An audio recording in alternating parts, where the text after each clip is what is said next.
आज जींद में आया हुआ था तो सारे पत्रकार साथियों का पहली बात तो बहुत धन्यवाद, आप लोग आए। चुनाव के दौरान एक साथी के लिए शर्त लगा दी थी दादा गौतम के हारण जीतने पे, उसके पैसे लेना आया था 5,000 रुपये। शर्त लाई थी, मतलब नो सट्टा नहीं, शर्त। तो मैंने सोचा फिर मगा भाई चाह पानी पी ले, पत्रकार साथियों के लिए एकला जीवना भी ठीक नहीं होता है।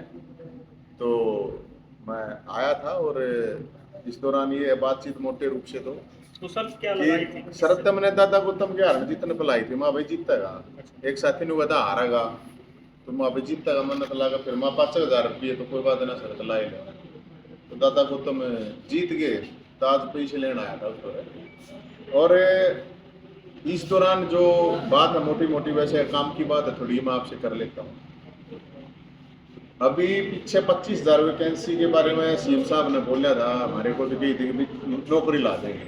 हमने नहीं कही थी कि भाई नौकरी ला दोगे तो भंडारा कर देंगे, तो भंडारा कर दिया। अभी दिवाली आ रही है, उनके लिए दिवाली मनी हमने धन्यवाद करा मुख्यमंत्री साहब का भी और खट्टर साहब का भी। कोई खट्टर साहब का तो बीजेपी वाला भी नहीं करते, मन नहीं कराया। अगर भाई उनने बड़ा काम कराया था, खट्टर साहब के तो फोटो भी ना लाए थे बेचारे के। हालांकि सब तो फालतू मेरी के लिए रोड़ा होया है। तो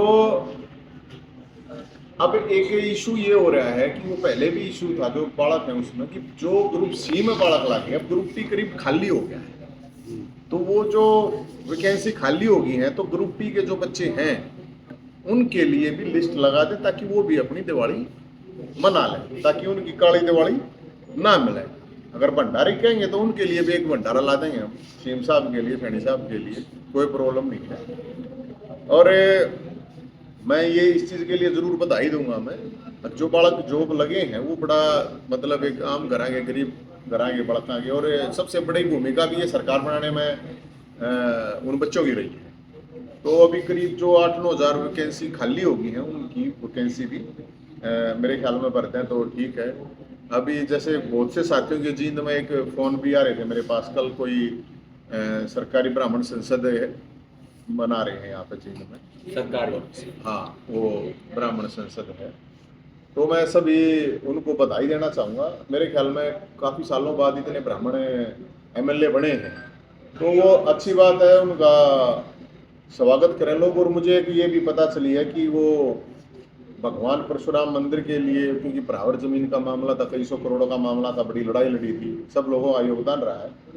तो मैंने सुना कि 1 करोड़ रुपए डोनेशन भी दे रहे हैं, वो कल अनाउंसमेंट कर रहे हैं। तो बहुत बहुत धन्यवाद होगा, मैं भी उनका अभिनंदन करूंगा, स्वागत करूंगा। और ये होना भी चाहिए, उसमें सारे ही बता रहे हैं, आ रहे हैं। तो मैं तो ये कहूँगा आयोजकों को भी, मैं ये कहूँगा बहुत बहुत आप लोगों का भी बहुत धन्यवाद, आप इस तरह का आयोजन कर रहे हैं। और भगवान परशुराम के लिए, मंदिर के लिए, और क्योंकि एक ये भी डिमांड बता रहे हैं कि इस पर भी चर्चा जल्दी हो रही है कि भाई हर संस्था के चुनाव हो चुके हैं, कि गौड़ ब्राह्मण संस्था है जो रोहतक में, जो पूरे नॉर्थ इंडिया की सबसे बड़ी संस्था है, उसके चुनाव नहीं है अभी तक। तो ये तो दो चुनाव हो लिए, लेकिन अब तक उनके चुनाव नहीं है, तो वो उनके भी चुनाव करवाए जाए, क्योंकि यहाँ पे दो मंत्री भी हैं आएंगे, और सारे जो विधायक बने हैं, दादा गौतम हैं, सबसे बुजुर्ग हैं। हालांकि दादा गौतम के लिए मैं थोड़ा ये जरूर होंगे, उसके लिए थोड़ा दुख है कि दादा गौतम को कुछ न कुछ बड़ा सम्मान देना चाहिए था। यूँ का यूँ, जैसे कल मैं एक वीडियो दे रहा था, कह रहे थे सूखा रख दिया। तो दादा सूखा रखने का आदमी नहीं था, चाहे 1 साल तक ही बना देते, बनाना चाहिए था, क्योंकि देखो काफ़ी एज हो रही है। और दादा गौतम को ये नहीं, वो सब के हैं, और मेरे ख्याल में कोई सब की बात है, वो कोई अकेले की बात नहीं है, तो अच्छा काम करते हैं मेरे ख्याल में। बाकी मैं तो ये कहूँगा कि कल जो ब्राह्मण संसद है उसमें ये चीज़, हर प्रतिनिधि, एक हर एमएलए 1 करोड़ रुपए को गणे तो होते नहीं है, अपने कोस्ते देते, मैं तो कोई सरकारी कोस्ता भी नहीं कह रहा हूँ, बढ़ रहे हैं, बतेरे चंदे आ रहे हैं, कई करोड़, 10-10 करोड़ रुपए चंदा आ रहा है। तो 1-1 करोड़ रुपए भगवान परशुराम के लिए देते हैं, वहाँ पर चुनाव करवा दें, ताकि समाज के लिए काम करें। उड़ा तो स्कूल हॉस्पिटल बनाएगा तो हर बिरादरी के बालक पढ़ाएंगे, सबका इलाज होगा, कोई एक बिरादरी का मामला नहीं है। तो आज का तो मेरा मैन तो यही था। अब पहले आ रहे थे तो वो तो सर कितनी उम्मीद है आपने 1 करोड़ का? क्योंकि हाँ। 8-9 करोड़ को है संभावना कल उस बराबर जमीन पे जहाँ मंदिर की स्थापना के लिए। देखो वो तो होना ही चाहिए। और सूखा खीर हलवा खाना तेरे मतलब जी मरने के मतलब है। समाज के लिए जब तक कोई चीज ना हो वो भागीदारी होनी चाहिए समाज में। सरकार में बहुत बड़ी भागीदारी है। ये तो तय होना चाहिए भाई। सरकार है आप एक मेरे ख्याल में 7वें नंबर पे शपथ ली है और एक ने 13वें नंबर पे ली है। वो समाज की बात कर रहे हैं। तो उम्मीद तो है भाई सारे इतने तो करोड़ करोड़ रुपया तो देश के हैं। कैया ने तो बोल भी रखा था, पहले भी बोला था वहां पे। बराबर की जमीन हाँ पे। बराबर की जमीन को लेकर।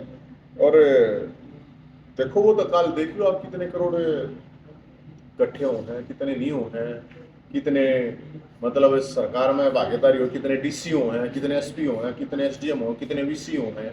सरकार तो मतलब वही होती है ना।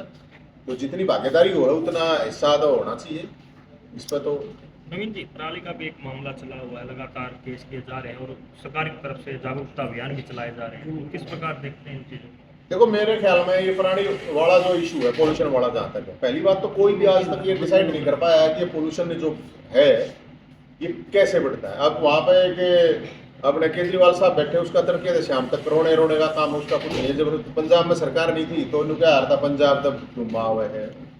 ये पंजाब में सरकार है तो पंजाब का नाम नहीं लेते।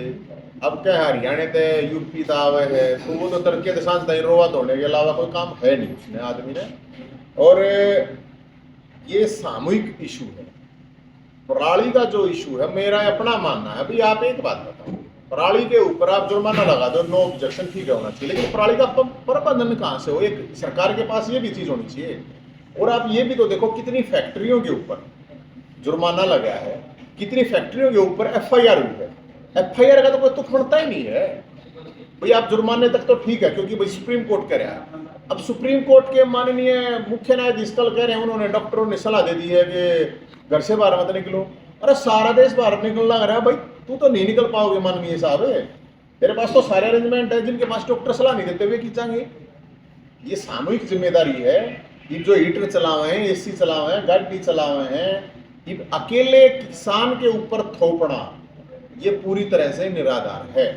आप मतलब कि पराली जला दी, पराली जला दी। अरे ये तो बता दो पराली जलाने से कितना पोल्यूशन का मामला है। तुम जो एसीओ में रहते हो, हीटर में रहते हो, तुम गाड़ी जो चल रहे हैं, ये जो फैक्ट्री चल रहे हैं, मतलब ये जो यमुना गंदी है उसमें ही पराली पड़ी है। यमुना गंदी है, यमुना माता का, नदी का, नहर कुछ भी कह लो, उसमें भी पराली जलाना था, पोल्यूशन बढ़ रहा है क्या? तो ये खामखा की बात है। और माननीय जो जज साहब अभी बैठ के फैसला देते हैं, उन नकद न्यू मेरा नहीं पराली की है, हालांकि मेरे पे एक और केस हो जाएगा। उन न्यू नहीं मेरा पराली की है के नहीं है। क्या यमुना खराब पानी हो रहा है तो उसकी भी पराली जिम्मेदार है, उसका भी हरियाणा या किसान जिम्मेदार है क्या? और ये सरकार से अपील है सैनी साहब से। अब सैनी साहब आप तो खुद कहते हो मैं तो किसान पुत्र हूँ, तो आप किसान पुत्र हो तो एफआईआर का कोई मतलब नहीं बनता भाई। आप जुर्माना की बात है भाई, ठीक है, आप जुर्माना भी तब जब आपको लोगों को दे रखा हो कि भाई हाँ हमने दे रखा है आपको, सिस्टम तक ही ना चला हुआ। तो मेरे हिसाब से तो ये एफआईआर करना तो बिल्कुल पूरी तरह गलत है। जैसे मैं आज कोई लाठी दे वो देख रहा था, वो डीएपी की लाइन लग रही है, पूरा 4 पुलिस वाला ने भेजते हैं, वे जाकर लठ मारे। लठ मत मारो यार, तुम डीएपी ना दो कोई बात ना, लठ तो ना दो, वो तो लठ मारना तो ठीक नहीं है। और भाई एक बात और है, सबसे बड़ी समस्या है, आपने भी देखी होगी पिछले 5-10 साल का, तो मैं देखूँ 20 साल का है, चलो 20 साल की आपको याद ना होगी, 2-4-5 साल की याद होगी। ये सारे इशू तभी होते हैं अब जो चुनाव के दौरान 1000 शेर आ रहे हैं, जो भी चुनाव लड़ रहा था शेर आया शेर आया, ये वे सारे शेर अपनी गुफाओं में प्रस्थान करते 4 साल 4.5 साल बाद। विपक्ष के तो 37 आदमी हैं, 37 थोड़े तो नहीं होते हैं, पिछली बार भी 30 थे। अब गजब की बात है, जब ये सीएम साहब ने कही ये नौकरियों वाला इशू आया, एक भी बोला हो तो विपक्ष वाला बता दो। जब ये होया कि लिस्ट पहले ला देगी, वो कई दिन लेट हो गए, एक भी ना बोल रहा। इब चीन दौड़ा भी सरसा था, ये बड़ा मतलब उड़े रोते जाओ है मेरे दर तंबू में, इन विपक्ष वाला दर करना चाहते, इतने विपक्ष के उड़े कितने हैं। तो हम तो ये कहें कोई विपक्ष वाले हैं तो वो 5 महीने की किल्की मारने से सरकार नहीं आएगी। 5 साल जनता के मुद्दे उठाने पड़ेंगे, 5 साल रुक के मारने। नवीन जी, नहीं जाएंगे। आपने ये बताया कि 5 महीने से रुक के मारने से सरकार नहीं आएगी। हम पिछले कार्यकाल की बात करें तो किसान आंदोलन हुआ, खिलाड़ियों का भी आंदोलन हुआ, धरातल पर ओपीएस की मांग भी कर रहे थे, काफ़ी आंदोलन देखने को मिले। लगातार चर्चाएं थी कि हरियाणा में सरकार बदलेगी, लेकिन अब बीजेपी आ गई है, तो कहाँ पर लगती है आपको विपक्ष में कमी लग रही है तो, या धरातल पर कुछ? एक बात है, किसान आंदोलन था उसमें विपक्ष का क्या लेना देना भाई? पहलवान आंदोलन, एक मिनट, किसान आंदोलन था जी। तो उसमें विपक्ष का क्या लेना देना? नहीं, अभी बता रहे विपक्ष ने- नहीं, सरकार को नुकसान होगा, फायदा होगा विपक्ष को। ऐसा आप मतलब दूसरे का छोरा और थाली खुद बजावे नहीं थोड़ी चाल्या करे यार, उनने की थाली चल लगी। आप ये बताओ, किसान आंदोलन हुआ, किसान आंदोलनों ने, किसानों ने अपने दम पर करे आंदोलन, उसमें विपक्ष का कोई रोल था नहीं। इकट्ठा हो रहे अमन जबाला करे, अमन ने चाह नारे ला दिए तो वो मेरा आंदोलन थोड़ी है, उसका क्या फर्क पड़ा है? पहलवान आंदोलन हुआ तो पहलवाना में की, पहलवाना का अपना इशू था, पहलवाना का अपना पर्सनल इशू था, उससे लोगों ने क्या लेना देना? एक बात है, वो इशू था वो खेल मंत्री के लिए आवा, जो लड़की वाला इशू आया था वो भी आया था, उड़ा क्यों ना कहिए, उड़ा क्यों ना बोले, दो गिलास होता ठीक नहीं है। अब एक बात बताओ, फैमिली आईडी का इशू है, कौन सा बोल रहा है भाई बताइए? पूरे हरियाणा में हम रुक के मारते घूमे गए 4 आदमी, मुट्ठी भर आदमी थे हम तो कितना भाई, कौन था बताइयो? बेरोजगारी वाली मामला चल रहा, 15 सीट वाला इशू है, कौन आया बताओ? खुद भाई 5 साल में 5 बार विपक्ष के लोगों को ये बता दो, 5 बार सड़क पर उतरे हो, आपके जींद में बता दो मैंने, अगर 5 बार सड़क पर ये उतरे तो 5 साल में 1 दर्जन केस तो हमारे में, फिर भी मैंने तो शपथ वाले दिन भी पकड़े के बांध रहे थे भाई, इनने क्यों ना पकड़े के बांध कांग्रेस तो एक उम्मीद लगा रही थी कि जनता में इतना विरोध है, अपने आप- अब दूसरे के तान चल रहा करे, वो सूत बैठने की चलो, बात। तो विपक्ष बार बार एक आरोप लगा रहे हैं ईवीएम, हाँ। आप चलो सारे मुद्दों को उठा के चलते हो, क्या आपको लगता है कुछ ऐसा हो सकता यार है? भाई साहब है, फिर ईवीएम जम्मू कश्मीर में कितनी, फिर भी ईवीएम कर्नाटक में कितनी, आंध्र में कितनी, ये यार रोना धोना, ये मैंने आपको ध्यान हो, मैंने ईवीएम के मामले में आपको अमन भाई पता होगा, मैंने एक ट्वीट कराया था, मैं भाई पहले बता दियो, कदे पाछा रो दो, मेरा तो बीजेपी से मतलब ना कांग्रेस से मतलब, मैंने क्या लेना देना। लेकिन याद बात मैंने पहले कही थी, सर्वे ने देख के पूरे इनका अपने सर्वे, ये यार ये लोग ना मत पति बनाओ, जो सच्ची उसने मान लो। एक बात है, इनका सर्वे था जब तक मतलब पहले लड्डू जलेबी के घोड़े बग्गी सब कुछ कटेगा, ये वो जब बीजेपी का 400 पार का सर्वे टया हुआ था, बोला ये सर्वे था के था बताओ, नकली जनता ने, तो ये ठीक नहीं है। आरोप पे तो आप भी वही लगे थे जब बच्चों को आप दिल्ली लेके गए थे हुड्डा साहब की कोठी पे, मेरे को तो क्या आरोप? ये कि बीजेपी ने भेजा है बच्चों को लेके वो वहां पे क्यों गए? मतलब थोड़े दिन पहले बीजेपी वाले लोग कहते हो कांग्रेस का एजेंट है, फिर मैंने कहने लग रहे बीजेपी का एजेंट है। मैं तो यार लोगों का एजेंट हूँ, जनता की लड़ाई लड़ी है, 1 दर्जन केस मैं भुगतने ला रहा हूँ, इनका कौन सा है तो बता दे। पिछले 20 साल में 10 साल कांग्रेस की सरकार रही, 10 साल बीजेपी की रही, मन नहीं बता दो कौन सा बीजेपी या कांग्रेस का नेता है ऐसा जिसके ऊपर इतने केस चल रहे हैं, आंदोलन हो, कोई चोरी चकारी थोड़ी कर रखी है, या इतनी कोई तारीफ हो बताओ। पिछले 20 साल में कौन से नेता के स्टैंड है यार? 4 पार्टी बदल गया, उल्टा सुल्टा हो रहा है, मैं तो अपने स्टैंड पर खड़ा हूँ, इनको जमन ने के लेना देना है इनका। लड़ाई तो परमानेंट 24 गुना 7 घंटे की अगर या होना हो गए दिन में आगे जाके दिल्ली सो गए ना चल यार। तो नौकरियों के मामले में आपने मुख्यमंत्री की तारीफ, अच्छा करेगा तो वो तारीफ नहीं, करेंगे। उसकी तारीफ की। हाँ। भाजपा ने ये भी कहा था अभी सरकार में आते ही 500 में सिलेंडर देते हैं, हाँ 2100 रुपए और महिला के खाते में जाए जो जरूरतमंद हाँ है। बिल्कुल बिल्कुल वो अभी तक कहीं ना कहीं सिरे चढ़ नहीं। भाई मन ने तो नुक्या रखी है। देखो मैं बताऊं आपके 101 दिन का हनीमून पीरियड हो यार, नई सरकार है तो हनीमून मनाना तो मैं तो ये बात कर रहा हूँ। मैं तो कुछ कोई हमला तो मैं कर नहीं रहा, ये जो मैं कर रहा हूँ रिक्वेस्ट कर रहा हूँ। अब सैनी साहब को हनीमून मनाना तो सरकार को अपनी को अब वही ना तो कहेंगे कि यार यो मतलब पता चला ये मेरा काम नहीं है यो। मैं तो एक भाई ठीक है नहीं, मुद्दे तो आप उठा रहे हैं, अच्छे भाई- मुद्दे उठा रहे हैं, अच्छी बात। भाई साहब मैं तो ये कह रहा हूँ मैं तो ठाऊंगा, लेकिन मैं कह रहा हूँ इनने भी तो ठा लो जिनका लोगों ने वोट दे रखी है 37 से। इब्नू थोड़ी चल लगा यार कि ये 2 साल तक तो संतापे पड़े रहोगे तुम्हें। अब संतापा हो गया, हाय रमर गिरा लुट गिरा बर्बाद हो गई। मैंने पहले की दिया बात समझ तो ही हो बात। मैंने आपको ट्वीट देखते होगे, मैंने एक ट्वीट करा था 2 तारीख में वोटिंग 5 की। मैं देखियो भाई कहते तुम 50 के चक्कर में 40 फेरे जब वो है ना, तो इसमें मेरा तो कोई दोष नहीं है भाई, मेरा क्या लेना देना। ईवीएम की भी पूछ रही थी, सारे रुपये हमारे ने सरकार बनाए हैं। अगला का मामला था भाई कोई से बने थी ना बने थी, मन तो कोई मतलब नहीं। अब मेरा अपना ये मानना है 100 दिन का हमने तो हनीमून का टाइम दे रखा है, मैं तो फिर भी रोड पे पाऊंगा मेरे भाई, मेरी कहना तो फिर भी लट्ठम लट्ठा होना सरकार का, लेकिन न्यू बता देना मैं तो लट्ठम लट्ठा हो लूंगा, लेकिन जिन दोनों लट्ठ हैं वे क्यों लड़ते, उन्हें लड़ना चाहिए ना। कोई भी इशू आवेगी तो भाई मैं तक के बताऊं, आप लोग जगह उठाओ, मैं तो पक्ष को भी जगाऊं विपक्ष को, वही बात है। 9.5 साल सीएम रहे कटर साल, कौन लड़ा है तब पता, ईमानदारी की बात है, आप तो पत्रकार हो शायद, कौन सा लड़ा है यार, ये न बैठ के खीर हलवा खावे हम लट खावे, क्यों कर साल लगी नु बात क्यों कर पड़ी, मेरी तो कोई पार्टी नहीं भाई, मैं कोई पार्टी हूं, मैं चुनाव आपने लड़ रहा हूं। फोटो भी डाल रखा है कल विधानसभा का, मनोहर लाल क्या नाम, नायब सैनी और मैं तो लोगों ने कहूँ नेताओं से भाईचारा सीखो। अब देखो कैसे ये सिस्टर कई जो ने कहा मैंने डाल दिए नुले तने मेरा ही नहीं निभाता, उनने के मेरा हमने की निभाता है, मेरा की निकाली बोले शिष्टाचार बैठा, तो लोगों को भी क्यों तुम भी शिष्टाचार बैठ कर लिया आपस में, बूथ पे लड़ा मत करो इन पे, आपस में लट्ठा में लट्ठा हो यार। ये तो सारे आज उस पार्टी में काल कौन सी पार्टी में चले जा, परसों कौन से भाईचारा बनाए रखे यारो, और नेताओं से और कुछ नहीं सीखो तो तुम भाईचारा तो सीख लो। अब कैसे कट्ठे बैठ के खावे हैं, कैसे कट्ठे बैठ के पीवे हैं, तो कोई इसमें गलत बात होता है। जी जी, आप लगातार मुद्दे उठा रहे हैं, आपने पहले भी मुद्दे उठाए, लेकिन लोग जो कार्यकर्ता हैं किसी न किसी नेता के पार्टी के, वो कहते हैं कि नवीन जैन चुनाव लड़ना चाहते हैं, तो अब आपका जो 2024 का देखा, आपने कोई चुनाव नहीं लड़ा, फिर मुद्दे उठा रहे थे। कई जानते भैया एक बात है, मेरे तो नहीं कहते बोले चुनाव लड़ता ही करता हुआ, मन ने चुनाव लड़ना होता, ये इतनी पार्टी थी, किसी ने किसी के जाकर मैं किसी के बारे बैठा हूँ, किसी का फार्म भरा हूँ, बताओ मेरे दर्द 21,000 रुपये भी ना दे फार्म भरने, किससे मतलब 21,000 रुपये होते हैं, 21 किलो घी लाओगे अपने ने खाओगे, 2-4 पुलिस फालतू भी मार देते बच जाओ।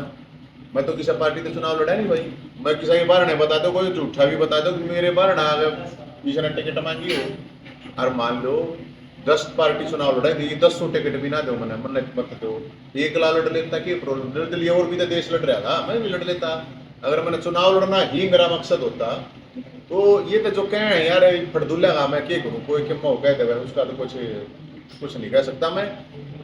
नवीन जी, आपकी मनोहर लाल जी के साथ भी अच्छी ट्यूनिंग थी, नायब जी के साथ भी अच्छी ट्यूनिंग है, जो आप कहते हो वो तुरंत अगले दिन हो जाता है, क्या राज्यसभा चुनाव इस बार आप लड़ने जा रहे हैं बीजेपी की टिकट से? या अच्छा ये पता है क्या है, मैं ये क्या विकसित बात है, देखो उनको अच्छे लगते होंगे मेरे आइडिया, मेरे को तो कुछ बेनिफिट दे नहीं रहे वो, और कुछ दे सकते हो तो दिलवा दो, मैं तो नाटता भी नहीं बोल है, देखो गाड़ी घोड़ा देते हैं भाई, मेरे तेल की होटल में तेल हम गलवा दिया रहेंगे, या और मेरे तो कोई सिक्योरिटी भी ना दे रखी, मैं तेन एक लाइसेंस डाला हूँ। अब जो इशू सोल्व हुए हैं आप समझो, उनके लिए संघर्ष कितना करेंगे ये भी समझना पड़ेगा। अगर परावर की जमीन मिली भाई साहब, 2 साल लड़ाई लड़ी है, लाखों रुपया नुकसान हुआ है, केस भुगतन लग रहा हूँ, बेरोजगार की बरात निकाली थी तो खट्टर साहब ने उस टाइम पे नहीं थी, इसकी बकाइयां बताओ मैं नौकरी दूंगा, लगातार उसके पीछे पड़े रहे हैं, मुकदमा मेरे को हुए, खर्चे मारे हुए हैं, लड़ाई हमने लड़ी है, खेल कोटा जब छीन लिया था कोई ना बोला था, मतलब कि जो 25,000 का नौकरी मिलेगी मेरे बरादरी क्या ने मिलेगी कि मेरे रिश्तेदार ने मिलेगी, सब ने मिली है, किसने मतलब कोई भी इशू था चाहे हरियाणा में किसी भी चीज को, मन ने यह बात कही थी कि भाई खट्टर साहब है आप यो काम कर दो, भंडारा कर दूंगा, अगले ने कर दिया, मैंने भंडारा कर दिया, अगले फिर करवा दें। मैं आपके लिए आपको ध्यान होगा, और जब जीत भी आया था मैं एक चीज कही थी सीएम साहब को, अब सीएम साहब जो लोग आ रहे हैं हमारे पास आ मेरे तो रोज ही भी आवे हैं, एक तो आप एक जनता के लिए आप सारे एमपी हैं एमएलए हैं, इनके दरबार खुलवाओ आप जनता के लिए, और जितने भी अधिकारी हैं उनको हर 2 घंटे या 1 घंटा कर दो, डेली जनता के लिए करें। अब वो उसकी इम्प्लीमेंट नहीं कर पाई, अब मेरे को पता चला कुछ जगह पे ये चीज इम्प्लीमेंट हो रही है, अगर होंगी अच्छी चीज होंगी हमारी अम्मा तब बोलो भाई साहब, अगर किसी ने अच्छी लगे है तो अपना लो, जनता का भला होता हो तो क्या समस्या है, मेरा तो ऐसा कुछ तो है नहीं, और कोई मानना है तो मानेगा, और मेरे तो संबंध सैनी साहब गले भी, खट्टर साहब गले भी, हुड्डा साहब गले भी, बढ़िया सब गले, मेरे किसी गला खराब हो, मेरा तो सिस्टम गला रोड़ा। नवीन जी, गुरुनाथ गौड़ ने बयान दिया था पिछले कुछ दिन पहले थी कि जो किसान आंदोलन हुआ था हमने कांग्रेस के पक्ष में माहौल तैयार किया, लेकिन कांग्रेस की आपसे गुटबाजी है, कांग्रेस की यार ओ मेरे भाई, मैं उम्र बेशक मेरी छोटी है, मैं सब न जान रहा हूँ, और जो मन्ना अच्छी डाला था ना वो भी जानता हूँ, योगेंद्र जी भी आप आए थे, ठीक है, मैं ये कह रहा हूँ यार तुम सामने सीधे आओ, जिसकी भी एजेंटगिरी करो, मन एजेंट बताओ, मन तो बीजेपी का बता दो, कांग्रेस का भी। तुम यार कभी सीधे दिखने लग रहे, सीधी दलाली करने लग रहे हो, मन ने बताओ है चुनाव लड़ने का सब है, लड़ो कोई बात ना। ये कोई किसान गाड़ दे जा, कोई किसान दे जा, सबका बेरा पड़ जाए, कौन कितने की फायर था, कौन कितने की तैयार था, सब कुछ अपने आप आ जाए। ये तो अब चटुनी जी सच्चा पूछो, मैं तो बोला भी नहीं, चलो बड़ी उम्र का है यार, मैं तो योगेंद्र जी के लिए कभी बोला भी नहीं, बड़ी उम्र का है, करो भाई, जिसने अपनी दलाली करनी है करो, जी खाओ जी, पियो। जैसे आप लोगों के मुद्दे उठाते हैं, निस्वार्थ होकर बच्चों के साथ भी लगे, या सामाजिक मुद्दे जो भी हैं आप उठाते हैं। इस चुनाव में 2-3 सामाजिक कार्यकर्ता जो अपने आप को कहते हैं, हरीश चिकारा जो गोहाना से चुनाव लड़ रहे थे, एक भजन है जो भजन लाल जो हाँ किसान आंदोलन में काफ़ी चर्चित रहे हैं, गुरनाम सिंह चढ़ूने ने भी चुनाव लड़ा। तो एक वीडियो थी हर्ष शिकारा की कि मैंने समाज के लिए इतना काम किया, मैंने इतने बात भरे, तो लोगों ने मेरे को विश्वास नहीं जताया, मेरे को मतलब वोट नहीं दिए। ऐसे ही भजनलाल के भी मेरे होटल पे फ्री में खाना खा के जाते थे कि लोगों ने मेरे को वोट नहीं दिए। कल को कहीं आप भी राजनीति में आएंगे तो आपको वोट नहीं देंगे, तो फिर आप भाई ये मेरे नहीं- तो मैं तो पहले कह रहा हूं, मैंने कोई दवाई को वोट मिले तो 4 वोट मिलेंगे, मैं जो काम करूँ नेकी में करके दरिया में ना डालता, समुद्र में डालूं। पहली बात, अगर कोई काम कर रहे हो तो किसी के लिए आप एहसान नहीं कर रहे, जी मैं तो अपने शौक में करूँ संघर्ष। ये मैंने रुक के मारने लग जा तड़के चाहे कहीं हायरा मर जा रहा, खाली आ रहा है, मर जा रहा है, ये मैं वो 1 दर्जन के सब भक्तू हूँ ना मैं। जी मन्नत ना गई हुई, मन्नत वो लोगों ने साथ नहीं दिया, कौन सा मेरी कौन खींचते हैं, वो वकील नहीं, मेरे अपने साथी बेचारे हुए भुगतान लग रहे हैं। आप अगर कोई कुछ कर रहे हो तो रिवार्ड के लिए अगर आप कर रहे हो तो आपका अपना स्वार्थ दिख है। आप अगर चुनाव लड़ रहे हो और फिर रुक के मारो, ये नहीं करे वो नहीं करे, वो ठीक नहीं है।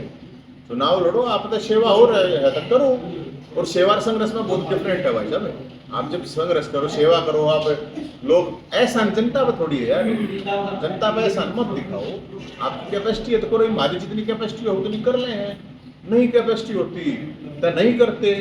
तो इसमें तो मैं ठीक है सुनो भाई, इसमें तो जिसका सब मर्जी। बलराज कुंडू ने बसें बंद कर दी बेटियों के लिए, फ्री चलाते थे पहले। ये पर मैं तो क्या करूं, मेरे तो बस हाँ क्यों बंद कर दी, क्या नहीं कर दी, मेरे ख्याल में तो नहीं करनी चाहिए किसी ने भी। ये आप एहसान मत दिखाओ, आप इसका मतलब आप लोगों को भिखारी मत समझो यार, उनके मान सम्मान से मान सम्मान से नहीं वोट देके कौन आ रहा है भाई चुनाव में? 32 देश में इंदिरा गांधी ना आ रही, वाजपेयी ना आ रहा, कौन आ रहा है? बड़े बड़े लोग हैं, भूपेंद्र हुड्डा साहब ना आ रहे, कि बजनलाल ना आ रहे, का बजनलाल का भी गढ़ टूट गया आपकी बात लगातार। गढ़ का मामला तो ये है।